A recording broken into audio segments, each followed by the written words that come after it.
Blas, a ver, vos fuiste parte de el primer elenco que manejó la Universidad de Formosa cuando recién se creó, ¿no es cierto? En la época de Alfonsín.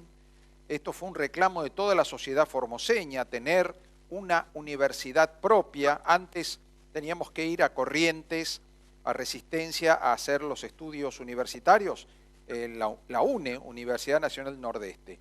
Luego, bueno, la sociedad formoseña pelea, reclama por una universidad y Alfonsín termina otorgando ese derecho y designa a Juan Carlos Candia, que fue el primer rector normalizador, y vos estuviste, era uno de los jóvenes, ¿no?, universitarios que estaba apoyando la gestión Candia.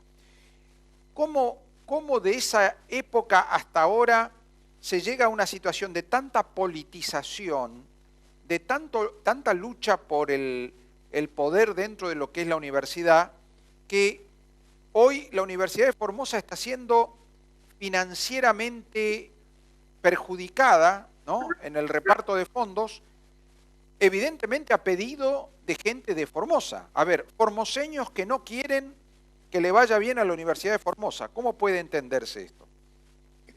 Y como todo el proceso que vos acabás de explicar, hay una destrucción sistemática y sostenida de la universidad como institución. Esto comenzó, y hacías bien vos el raconto histórico, ni bien termina la gestión de Raúl Alfonsín en el 89, que había creado la Universidad de Formosa, y cuando ya el proceso de normalización y de concursos ya estaba disparado, digamos, ya estaba funcionando, ya estaban los llamados inscritos los docentes para la rápida y pronta normalización de la universidad, llega el triunfo de Menem y en un 9 de julio, de un día para el otro, Jiménez se hace cargo allá por el año 89 de la universidad. De ahí en adelante, son 30 y pico de años, 40 casi, eh, la universidad fue íntegra, total y absolutamente manejada por el yildismo, ¿no es cierto? Por el modelo formoseño, digamos. Cada uno de los rectores que llegó, siguiendo luego con Ferreira Vilet, ¿se acuerda de ese personaje bastante extravagante de origen español, que muy poco sabía de cuestiones universitarias, que estuvo a cargo de la universidad durante 2 años aproximadamente, que tuvo un final poco feliz porque tuvo un juicio por acoso sexual y abuso de su propia familia, familiares, algo así, terminó condenado. Después vino el famoso amigo Tereré Acosta, el rector, ¿no es cierto? Profesor, también normalizador. Después vino un personaje foráneo, porque no venía del palo de la universidad pública, había tenido algún pasaje efímero por alguna universidad privada, y que era Gambarini, que estuvo casi 8 o 10 años como interventor. Después de eso vino, creo que fue Prieto, después de Alfaro, después vino eh, Romano, de Alfaro, con el escándalo de lo que fueron los títulos truchos que hacían el secundario en Ushuaia, terminaban la universidad en Madrid y recibían el título en Formosa. Después de eso vino Romano con la apropiación de aportes de, de jubilatorios y sociales que hacían los docentes, que en vez de depositarlos no sé dónde iban, a una especie de financiera que habían creado al efecto, que también fue denunciado, las fiestas hot, y así sucesivamente fue un escándalo y un fracaso atrás de otro por parte de lo que fue el peronismo o el modelo formoseño a cargo de la conducción de la universidad. Porque convengamos, todos y cada uno de los rectores que estuvieron de Candia, exceptuando Candia en adelante, fueron colocados por el oficialismo local, por el peronismo, y luego por el modelo formoseño, obviamente. Y no fue la excepción el caso de Augusto Palmer, que él asume con el apoyo absoluto, incondicional del modelo formoseño. Yo no sé si vos recordarás inclusive algunos videos que tuvieron mucha publicidad en la campaña electoral anterior, donde el rector decía que la universidad iba a militar por Gildo Intrano, por un nuevo periodo, algo así. Sí, me Eh, acuerdo. era muy, y bueno, y todo a tal punto que a partir de la crisis se parte dentro de la universidad el grupo que finalmente terminó trabajando para Eber Solís, el frustrado conquistador del campus universitario que cayó en la batalla, ¿no? Porque te decía hoy también la coincidencia de que Solís tiene un apellido de un conquistador, como fue el fundador el conquistador español, no lo ayudó mucho, parece, porque no tuvo el éxito de otros conquistadores, porque le fue bastante mal. Porque a ¿Te él le acordás? Disculpame, Blas, pero Solís terminó siendo devorado por los indios charrúa. Bajó, estaba en un bergantín, bajó en las costas de lo que ahora es Uruguay. Y Solís fue devorado, terminó siendo pues, almuerzo de los indios. Bueno, acá también se lo comieron a Solís. parece que la tribu ahí de la UNAM se lo comió crudo. Algo parecido pasó porque le fue muy mal, fue un rotundo fracaso. El, el oficialismo hizo una fuerte inversión de tiempo, esfuerzo y recursos para reconquistar el territorio de la UNAM y no lo pudo hacer. Eh, ocurrido esto, entonces, en definitiva, antes de entrar en el tema en particular de ahora, lo que es bueno destacar es que esto que termina con la creación, así entre gallos y medianoche, en medio de un acto, en un mitin político, el anuncio de la creación de una supuesta universidad provincial floja de papeles, es el reconocimiento implícito y explícito del total fracaso de la gestión después de 40 años al frente de la UNAM. No pudieron manejar o dirigir la UNAF en el sentido del que uno quiere, ¿no es cierto?, que es en beneficio de la ciencia, la cultura, el conocimiento, el trabajo y el desarrollo de la provincia. Nunca la supieron manejar de esa forma, por eso terminan con este rotundo fracaso que los termina obligando, ¿no es cierto?, a armar una universidad floja de papeles a nivel provincial. Esto es consecuencia de las sistemáticas y consecutivas derrotas jurídicas en el campo jurídico que tuvo el everismo, digamos, o el conquistador Solís, el frustrado conquistador Solís, en su arremetida contra la UNAM. Porque si bien acá los jueces federales, que son todos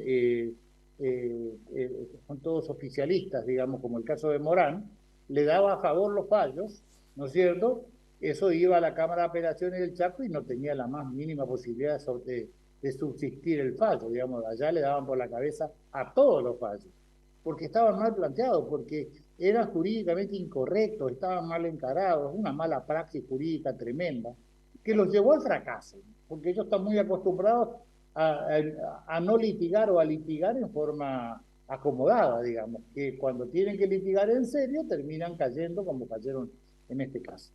De esta forma se llega a esta situación, parece que habían llegado a fumar la pipa de la paz, porque como para poder contener a su gente, armó este reducto que sería la Universidad Provincial de Formosa, que después vamos a hablar, porque tiene otra vuelta de rosca esto de la Universidad de Formosa. Después, desde el punto de vista de los alumnos que ahora se van a recibir los primeros bachilleres con 19 previas. ¿Dónde van a ir a parar eso? No tienen otro lugar, ninguna universidad lo va a aceptar con 19 previas. Esto, la Universidad Provincial de Formosa podría haber sido, o puede llegar a ser la única solución que tenga, pero eso aparte. Después de esto, Gabriel, bueno, después viene aparentemente tranquilidad, qué sé yo. Un poco disparatado todo, ¿no? Porque hablábamos hoy más temprano del tema de que primero que no se anunciaron carrera alguna, se crea la universidad sin carreras, sobre la base de las carreras que ya estaban creadas previamente en Laguna Blanca.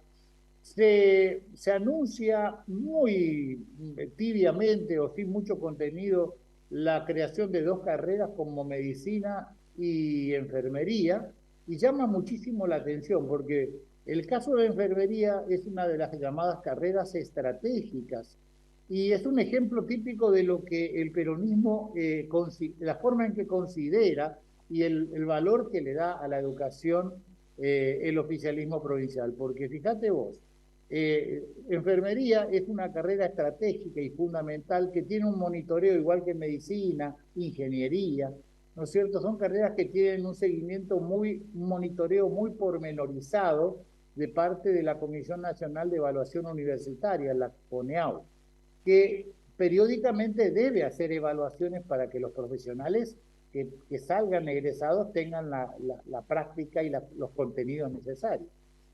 Entonces, una de las exigencias fundamentales para enfermería, por ejemplo, que se estaba dando en la UNAP desde el año 95, que tenía 2.000 alumnos, de los cuales una cohorte muy importante, de 80 a 100 deberían haberse recibido, y los otros quedaron también atrás, y 95 docentes que habían sido a lo largo de casi 20 y pico de años, fueron preparados, capacitados, la carrera estaba consolidada, pero todos dependían de la provincia porque las prácticas las debían hacer en el sistema sanitario de la salud pública de la provincia. Claro. Discúlpame que te interrumpo un minuto, Blas. Cuando se organizó la carrera de enfermería, hubo un compromiso de parte del gobierno de la provincia de decir, bueno, ustedes hacen la parte teórica y nosotros facilitamos las instalaciones de los hospitales públicos para que los chicos, los enfermeros, estudiantes de enfermería hagan la parte práctica, ¿no es cierto? Es decir, hubo un convenio, tuvo que haber un convenio. Que funcionó bien muchos años, sí. Es decir, que llegó un momento que la provincia dijo, bueno, hasta aquí, ahora no les damos más esta posibilidad, cerramos el hospital, ninguno de ustedes va a venir a hacer más las prácticas acá. Arréglense como puedan o como quieran. Correcto, y con esto le dio un golpe de gracia en la línea de flotación a la carrera, porque la CONEAU no puede aprobar o, ¿cómo es? Avalar una carrera de enfermeros sin prácticas. Claro. Por eso no se tuvo otro remedio que cerrar la carrera de enfermería con el consecuente perjuicio para 2.000 estudiantes y 96 docentes que estaban en esa carrera, que parece que al gobierno no le interesó mucho el efecto o el daño que podía ocasionar y, permitió que enfermería se caiga. Por eso es muy llamativo después esto de anunciar la carrera de enfermería, porque en términos mafiosos o de la jerga criminalística, esto lo denominan mexicaneada, cuando le sacan algo, ¿no es cierto?, y se lo llevan para ellos. ¿Qué fue lo que ocurrió con enfermería?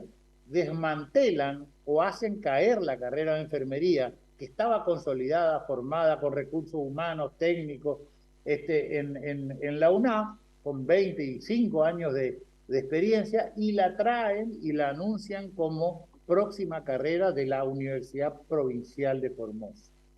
Y bueno, después está lo de medicina, que es un disparate, es un delirio, ya lo hablaremos mejor en otra oportunidad. Y es absolutamente irracional, porque no se entiende. Hacen enfermería, anuncian medicina y nombran como rector a un abogado tributarista, creo que de apellido Morales. No sé qué experiencia puede tener.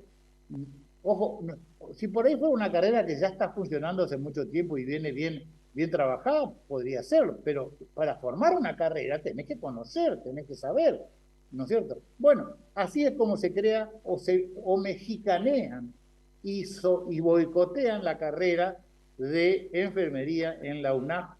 Y ese fue el primer golpe. Y ahora cuando parece que ahí iba a agotarse todo, porque inclusive yo vi algunas reuniones donde lo invitaron al rector, parece que estaban como mejorando la relación. Lo primero es un gran ajuste a nivel nacional, esto no hay que disimularlo. Hay un gran ajuste a partir de la llegada de Massa y Rubinstein a economía, hay un enorme ajuste en todo el sistema económico y el Estado nacional, de la cual las universidades o el sistema universitario no es ajeno. El problema es que estos ajustes, en el caso de Formosa, son mucho más graves y no respetan el estándar del resto de las universidades. Esto es lo que llama entonces la atención y preguntan, bueno, pero ¿por qué ocurre esto? ¿Por qué de golpe me pasan el 20 o el 10% de lo que tendría que pagar para paritarias este mes, ¿no es cierto?, de un mes para el otro, sin avisarme, es el tema. Y bueno, ahí es donde aparece aparentemente la fuerte influencia, porque nos convengamos que la Liga de Gobernadores y Gildo Infran en particular tienen una fuerte influencia en las políticas nacionales. Y bueno, ahí se le adjudica a la gestión de Gildo Infran eh,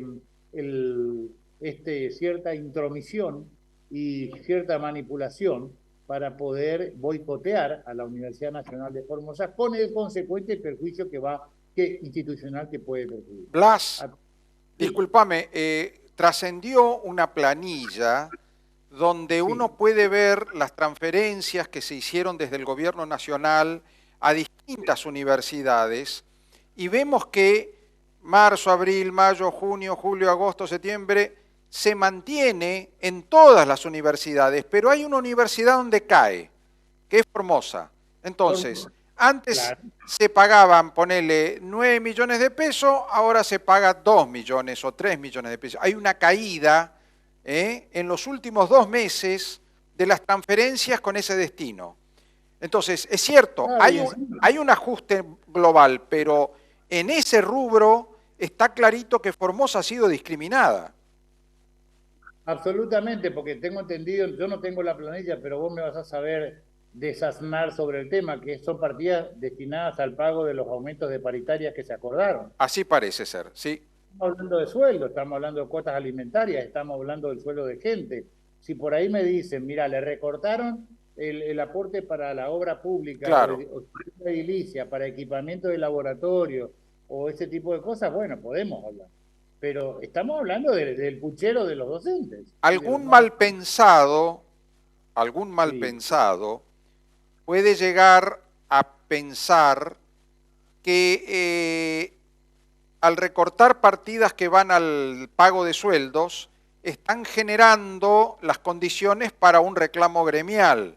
Y si por otro lado el gremio de los no docentes de la Universidad de Formosa está manejado por dirigentes gremiales que pertenecen al gildismo, 2 más 2 son 4, recortan el envío de fondos que va a cobrar ese personal, el personal no cobra esos fondos y ahí nomás viene el reclamo gremial y te vamos a quemar la cubierta, te vamos a cerrar la universidad. Yo en persona he tenido algo de experiencia en esa materia, por eso cuando uno ve porque esto se acuerda, son expertos. sí, se Sí, acuerda de lo que ha pasado. sí, obviamente tiene una larga experiencia acumulada en materia de saboteo, sabotaje, digamos. Yo estuve en la gestión acompañándote en la municipalidad y recuerdo muy bien, porque por un lado venían los ATN que eran retenidos por el gobierno de la provincia y no los mandaban a la municipalidad, y por otro lado te mandaban las tropas de Coqui Zarza a incendiar la muni. Ellos mismos jugaban este doble rol de piromaníaco y bombero, ¿no? Tal cual. Eh, Así es, así que no me extrañaría en absoluto, porque por otra parte es un estilo de gestión, es una característica propia del peronismo en general y del bilduismo en particular. Ellos, según plantean y según su misma lógica, los he escuchado decir esto y definir esto en muchas ocasiones y en distintas situaciones, para ellos que la gente se quede sin trabajo, que sufra eh, hubo campañas, hubo batallas campales que llegaron a la violencia física hace un año atrás. Uno recuerda esos videos, ¿no es cierto? De la patota de Tafetani agrediendo y del otro lado la patota de Paneter respondiendo y en el medio docentes golpeados, lastimados, estudiantes. Yo creo que les importa muy poco a la hora de dirimir sus internas. Ellos toman todo esto como los efectos colaterales previsibles que debe haber. Claro. Si la gente queda sin laburo, si alguno por ahí se golpea, hasta si hay la pérdida de alguna vida, son los efectos colaterales que se deben, la módica cuota que se debe pagar para que ellos puedan saldar sus internas económicas, porque en definitiva, Gabriel, lo que la gente debe saber es que acá aparte del manejo, de ese concepto de manejo omnímodo del poder que le gusta ejercer al gobernador de la provincia, también hay un tema de casta. Eh, Seguro. le, te decía hoy, en la entrevista más temprano, de que la caja de la Universidad Nacional de Formosa es la tercera en importancia, y en alguno que otro mes por ahí le gana a la municipalidad de la ciudad, que es la segunda, según qué remesa recibe. Son 5.000 millones de pesos anuales que recibe. Es un montón de plata, y aparte, la otra característica que posee la caja de la UNAF es que es la única caja que pasa a través del Bermejo y no debe ser intermediada o manejada por el gobierno de la provincia. El resto absoluto de todos los otros recursos pasan por la mano siempre del gobierno provincial. En este caso es la única que no debe cumplir con ese requisito, y esto es lo que desespera, preocupa y no permite dormir al gobierno provincial en su lucha por quedarse con esta caja. Recordemos, Blas, ya que mencionamos este tema, y vos que vos fuiste parte de la gestión del gobierno de Macri en el Plan Belgrano, cuando ustedes Correcto. iban con las carpetas, ¿no?, a ofrecerle a los intendentes obras financiadas por el gobierno nacional, los intendentes le brillaban los ojitos y decían, qué bueno, puedo hacer una obra, pero cuando pedían permiso al quinto piso, a la Casa de Gobierno, decían, no, no, no, no, no, no. Nada de cobrar por ventanilla nacional. Todo pasa por el gobierno provincial. Es decir, hay una especie de decisión política de que no, toda la plata que viene a Formosa tiene que pasar por el gobierno de la provincia. Lo menos posible fuera del gobierno de la provincia.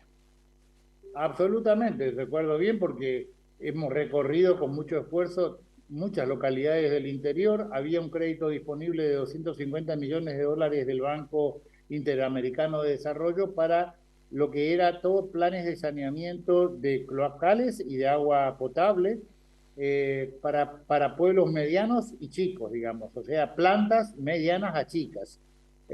Inclusive esto implicaba el estudio de factibilidad, el estudio prospectivo de cuánto iba a crecer en 20 años ese pueblo o ciudad, ya prever las redes, una serie de cuestiones muy interesantes a la hora, y después la obra en sí. Esto requería necesariamente el respaldo y el aval del gobierno de la provincia, pero la instrucción inmediatamente después que nosotros tomamos contacto con los primeros intendentes fue que que los intendentes no debían tener ningún diálogo ni contacto con funcionarios nacionales, que el contacto y la relación con los funcionarios nacionales corría por cuenta exclusiva de los funcionarios de la provincia, y que los comunales o los intendentes no debían ni siquiera recibir a los funcionarios nacionales. Y así es que ahora uno escucha, ve carteles de obra o ve cosas, ve anuncios de obras en el interior para el agua. Bueno, se cortó la comunicación. Vamos a seguir en un minutito. Estamos hablando de la situación de la Universidad de Formosa y también de lo que significa el manejo de la caja de la Universidad de Formosa, que es una de las pocas cajas importantes que no pasa por el gobierno provincial. La tendencia de este gobierno, como decía Blas, el doctor Blas Hoyos, es que Infran tiene que firmar todos los cheques. No le gusta al gobierno que haya cheques que pasan por otro lado. Y la Universidad de Formosa es el más grande, la caja más grande de dinero que no maneja directamente Infran. Todo lo demás lo maneja directa o indirectamente. Por ejemplo, todas las obras que usted ve, todas, que se ven en los municipios del interior, termina siendo financiada por el gobierno provincial, y por supuesto es el gobierno provincial el que arregla con los empresarios de las obras. De vuelta lo tenemos a Blas. Bueno, y para finalizar esta historia que vos nos anunciabas un poco, ¿cómo termina todo? Bueno, los mismos créditos que ofrecía el gobierno de Macri, porque no se consiguieron, no se gestionaron mucho más, ahora están terminando haciendo esas obras, porque ahora sí como es un gobierno nacional y como ellos manejan todo el tema de la propaganda política y la cartelería y todo eso, vuelven a, como es a, están en vigencia absoluta, ahora sí, pero en aquel tiempo es tal cual vos lo planteabas. Estaba la prohibición absoluta de tener ni siquiera una relación de diálogo mínimo con gobiernos nacionales. Bueno, esto que estamos diciendo, Gabriel, no es ningún secreto porque hubo una reunión en el quinto piso donde se anunció esto. Se reunieron a todos los intendentes, recuerdo bien, ¿no es cierto?, con el gobernador y con todos, donde se les dijo esto, e inclusive trascendió dentro de la prensa oficialista, inclusive esta versión de que no debían, de que el contacto debía ser a través del gobierno de la provincia. Bueno, y Bueno, esto implica, Blas, de que muchas veces vos te vas a un pueblo del interior de visita y pedís permiso para ir al baño o para lavarte las manos o para tomar un vaso de agua y te dicen, ojo, no tome agua del pico de la canilla, ¿eh? Avíseme si usted quiere tomar agua, yo le doy agua mineral o le traigo agua del aljibe, pero no tome agua de la canilla que no es potable. Agua y bueno, corriente que no es potable. Yo creo que es la mitad de los pueblos más o menos está en esa situación. eso es en el mejor de los casos, Gabriel, porque vos me estás hablando de que hay agua. Hay veces que te dicen que te van a dar agua en una latonita o en una palanganita porque no tienen agua corriente. Tienen que perforar, hacer pozos de 2 3 metros para buscar caída de la que por gravedad durante una hora o dos juntan el agua en determinados lugares. Y agua cruda, agua sin tratamiento, agua barrosa, ¿no es cierto? Eso es cierto. Tal cual.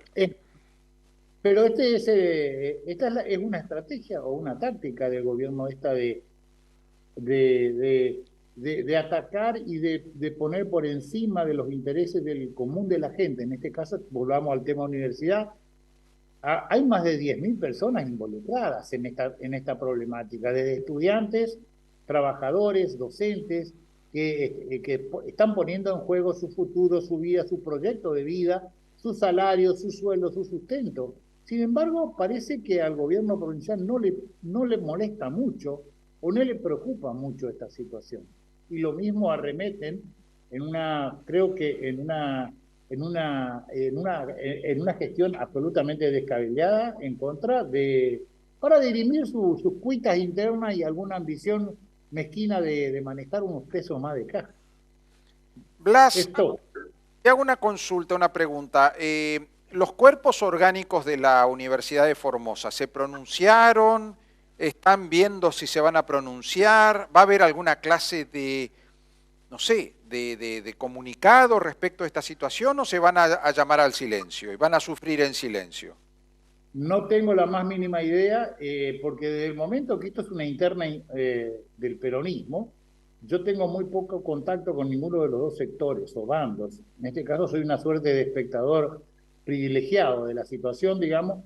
Lo que sí sé por los medios de prensa es que se reunió el Consejo Superior efectivamente y declaró la emergencia económica como para tener la disponibilidad de los recursos necesarios. Hasta ahí no sé qué otras medidas más van a tomar. Yo recuerdo que el año pasado creo que fue que cortaron la calle, la Sí. avenida Unir, y hubo unas movidas bastante fuertes, digamos, referidas a resistir al embate del conquistador Solís. Solís. Me acuerdo de eso, pero no tengo. En realidad, yo digo, para mí, esto es una interna peronista, netamente peronista, que demuestra el fracaso absoluto, rotundo. Chocaron la calecita, porque en términos reales, te digo una cosa, acá hace 34 años, voy a ser un poco exagerado, pero gráfico. Al modelo formoseño le dieron una Ferrari para que corra con 10 pititos y salió último.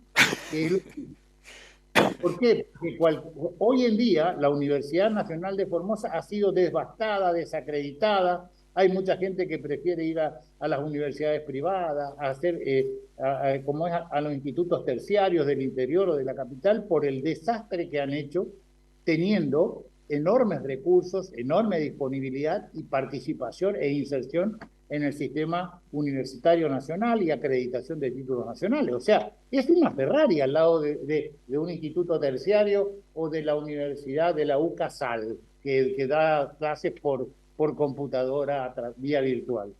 Sin embargo, la chocaron igual. Así que bueno, yo en este sentido no tengo ninguna, para mí tengo serias, así como tengo mis críticas al gobierno provincial, también tengo fuertes críticas a lo que está ocurriendo en materia de administración de la universidad, dentro de la universidad, Seguro. con el otro sector. Así que no tengo mucha información de adentro, digamos. Blas, Pero te agradezco. Bueno, como siempre, no tenés pelos en la lengua y sos una persona que habla de lo que sabe, ¿no? Porque sos un hombre de la universidad, sos un hombre formado, un militante de la universidad, un defensor de la universidad pública. Es decir, que te duele esto porque es algo que va en contra de lo que son tus ideales y tus objetivos en la vida, ¿no? me duele mucho, Gabriel, porque yo tuve el privilegio de acompañar el proceso democrático de recuperación de la universidad allá por el 83. Me tocó como estudiante gestionar la democratización del sistema universitario. Después ya como egresado me tocó el privilegio de fundar la Universidad Nacional de Formosa, gestionar la separación de la UNE de la forma menos traumática posible y más me tocó negociar por la UNAF los bienes para poder hacer la partición de bienes. Gestionamos, creo que austera y exitosamente con Candia, lo que era una esperanza para todos, como fue, como vos decías en un principio, la expectativa que generaba a partir de la creación de Raúl Alfonsín de la Universidad Nacional de Formosa y verla en esta. Yo le debo toda mi vida a la universidad. Yo he terminado hasta mi formación de posgrado gracias al sistema universitario de la universidad. Mi principal fuente de ingresos, más allá de que tuve algún pasaje por cargos electivos, siempre fue la Universidad Nacional. Y verla así en estas circunstancias y ver cómo está atacada en este momento y desprestigiada, realmente me golpea bastante. Blas, te mando un gran abrazo, te agradezco. Al contrario, el agradecido soy yo, Gabriel.